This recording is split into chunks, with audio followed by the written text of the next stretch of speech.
Ashama akkam jirtu hordoftoonniif kabajamtoonni chaanaalii kiyyaa hundumti keessan nagaa keessanii annagaa kiyya waaqayyoon galatu kun guyyaara kana wanta baay'ee tokko isin fayyadu sirriitti kan isin gargaaru isiniif qabadheetti dhufe egaan namoonni baay'een keessan gaafilee garaagaraa yeroo hedduutti na gaafatanii jirtu ammallee na gaafataa kan jirtan baay'een keessanii jirtu egaan gaafii keessan keessaatii wantoota afur wantoota jajjaboo sirriitti kan isin fayyadan afurni isiniif qabadheetti dhufe arfan saayyuu iddoo tokkotti deebii kan isiniif ta'udha jechuudha.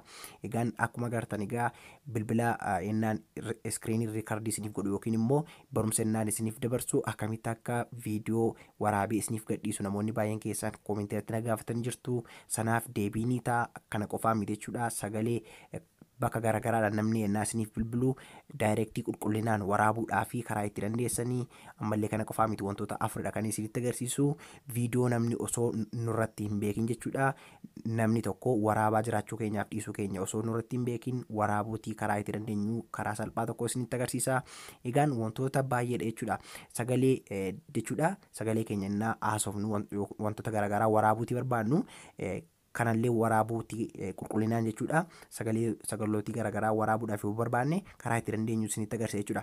Kanaaf gabaabamatti wanti isin jechuutii barbaadu wantoota arfan kanaa jechuudha salphaatti kan nu argamsiisuutii danda'u appilikeeshinii ajaa'ibaa ofii isaatii baay'ee tokko xiqqoo kan ta'e meegaabaaytii 6 qofaadha jechuudha. Kun akkuma agartanii iddoo suuraa 2 qofaa isin jalaatii qabata garuu faayidaalee gurguddoo 4 of keessaatii qaba jechuudha. Kun akkuma agartanii kanaaf egaa wantoota arfan kanaa appilikeeshinii gosa garaagaraa 4 osoo hin buusini qophaa isaadhaan fayyadamuutii ni dandeessu jechuudha.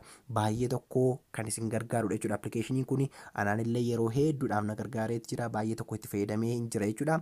Kanaaf isiniif maaliif nan agarsiisu jedhee guyyaara kana isiniif qabadhee dhufeetiin jira jechuudha. Egaan appilikeeshinii kana lafti isin argattanii telegiraam chaanaalii koo jalaa OTS Elsay kan jedhuudhaan galtanii na argachuutii dandeessu. Baay'een keessanillee na hordofaa jirtu warreen na hordofaa jirtan karaa telegiraamii koos ta'e karaa yuutuubii isinan galateeffadhan isiniin jedha. Egaan linkii appilikeeshinii kanaa jechuudha description box irra yookiin immoo barreeffama viidiyoo amma ilaalaa jirtan kanaarra innaa tuqxanii jala isaarraa aappii buufachuu ni dandeessu jechuudha. Kanaaf barreeffama viidiyoo kanaarra tuquudhaan salphaatti appilikeeshinii kana ni argattu jechuudha. Egaan keessoon isaa kana fakkaata jechuudha. Jalqaba gaafa install gootanii waan isa rakkisu tokko hin qabu. Egaan amma fakkeenyaaf namni yennaan nuuf bilbilu amma kanarraati eegala jechuudha. Jalqaba kana namoonni ennaa nuuf bilbilanii salphaatti sagalee isaanii waraabuudhaaf yoo barbaanne kunoo kanadha jechuudha kan nu gargaaru. Kanaaf al tokkootiif kana tuquudhaan salphaatti namni ennaa nuuf bilbilu waraabuutii ni dandeenya jechuudha. Kunoo tokkuma gartanii al tokkootiif ennaa buutanii egaan saayitii kanaa kaasee yoo namni naaf bilbile ni waraabaa jechuudha. Inni kan biraan lammaffaarratti kan argamu iddoo kanarratti immoo jechuudha sagalee qulqulluu ta'e jechuudha. Bakka garaagaraarraa ofii keessanii haasoftaniis ta'e akka barbaadanitti waraabuudhaaf jechuudha. Kunoo kana fayyadamuutii ni dandeessu jechuudha. Egaan kan isin dhibu amma fakkeenyaaf wantoota addana jalaatii arfan kana iyyuu jechuudha waraabuutii yoo barbaadan jechuudha. Ennaa waraabdanitti ennaa fayyadamtanitti bakka garaagaraa isiniif kaa'e jechuudha. Akka faayilli kun wal isin jalaatiin dhoofne viidiyooleen keessan yookiin sagaleen keessan akka wal isin jalaatiin maqnee fi fakkeenyaaf nama tokko yoo viidiyoo osoo inni hin beekin dhoksitanii waraabdanii argachuutii yoo barbaadan jechuudha. Kanaan fayyadamtaniitu jechuudha kan isin waraabdanii. Ergi waraabdanii booda immoo lafti isin argattanii kunootti jala isaarraa faayil manaajerii kan fakkaatu bukkee isaarraa siitingii wajjin isiniif ta'a jechuudha. Kanaaf tokko isaa jalaa siitingii mataa keessanii sirreeffachuutii ni dandeessu. Akkasumas immoo faayila mataa keessanii addana jala galuudhaan salphaatti innaa ishee kana tuqxanii gara kanaa isin fida. Kunootti akkuma agartanii all incoming calls kan jedhu ni jira, outgoing ni jira. Wantoota garaagaraa addana jalaatti adda baaseetu isiniif ka'a jechuudha kan inni wal isin dhoofnetti. Kanaaf baay'ee tokkotti gammadu jedheetii yaada. Egaan amma fakkeenyaaf egaa sadaffaarra geenyeetti jira jechuudha. Sadaffaarratti kan isinitti agarsiisu immoo namni osoo nurratti hin beekin viidiyoo karaa itti waraabnu jechuudha. Kanaaf kunoo al tokkootii fi viidiyoo recorder kan jedhu kana al tokkootiif ennaa tuqnu kunoo akkuma agartan amma fakkeenyaaf viidiyoo isiniif waraabaa waan hin jiruu fi viidiyoo lama wal faana waan naaf waraabneefidha. Salphaatti wanti hin godhu al tokkootiif kana tuqee baakgiraawundiidhaan jechuudha. An bakka hin barbaade wantoota hin barbaade ilaaluu ni danda'a, wantoota hin barbaade fayyadamuu ni danda'a. Garuu inni dhoksee osoo baakgiraawundiidhaan addanarratti kaameraadhaan natti mul'isiin ofii isaatiin waraabuu qofaadha jechuudha. Kanaaf bakka hin barbaade yoon deeme inni naaf waraaba jechuudha karaa baakgiraawundii jechuudha.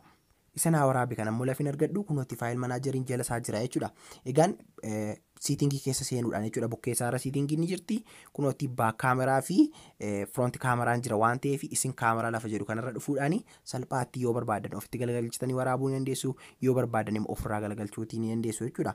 Egaan kunoo arfaffaa irratti kan argamu immoo iskiriin riikardoriidha jechuudha. Baay'ee keessanitti kan gaaffii ta'u akkamitti akkan iskiriinii isiniif riikardii godhudha jechuudha. Egaan iskiriinii bilbilaa yennaan waraabu yennaan barnoota garaagaraa barsiisuu namoonni wantoota garaagaraa barsiisuu barbaadanii kunootti kanatti fayyadamuu ni dandeessu jechuudha. Screen recorder kanatti fayyadamuu ni dandeessu. By the way applicationin ajaa'iba hedduutu jira kan screen recordii isiniif waraabuu danda'anii bifa qulqullina ta'eetiin yeroo kan biraa isinitti agarsiisuu danda'a jechuudha. Komenteetti nagaachuu ni dandeessu. Yoo barbaadanis kunoo gaa applicationii kana jalaatti fayyadamuu ni dandeessu jechuudha. Kunoo al tokkootiif ennaa kana tuqxanii kunootti akkuma agartanii start now kan jedhu isin gaafata. Start now kan jedhu kana ennaa tuqxanii directii waraabuutii ni dandeessu. Saniin booda jala kanarraatii wanta waraabdan argachuutii ni dandeessu jechuudha. Egaan kunoo wantoonni kun arfan isaanii faayidaan isaanii garagaradha. Baay'ee tokkos immoo faayidaa hedduu qabu jechuudha. Kanaaf applicationii afuriin kan hojjechuutii dandeessanii aappii kana qofaa isaatiin hojjetachuutii ni dandeessu kan jedhuufan isiniif qabadheetti dhufee. Egaan applicationii kun ofii isaatii baay'ee tokko xiqqoodha. Akkuma sila isinitti immoo karaa Telegram channel kootii fi description box viidiyoo kana jalaatii argachuutii ni dandeessuunis ni jedha. Egaan yeroo itti aanuun deebinee hangalagarrutti nagaan naaf turaa isinan jaaladha. Komentii jalatti immoo yaada keessan naaf barreessu hin dagatinaan isinin jedha. Deebinee hangalagarrutti bye bye.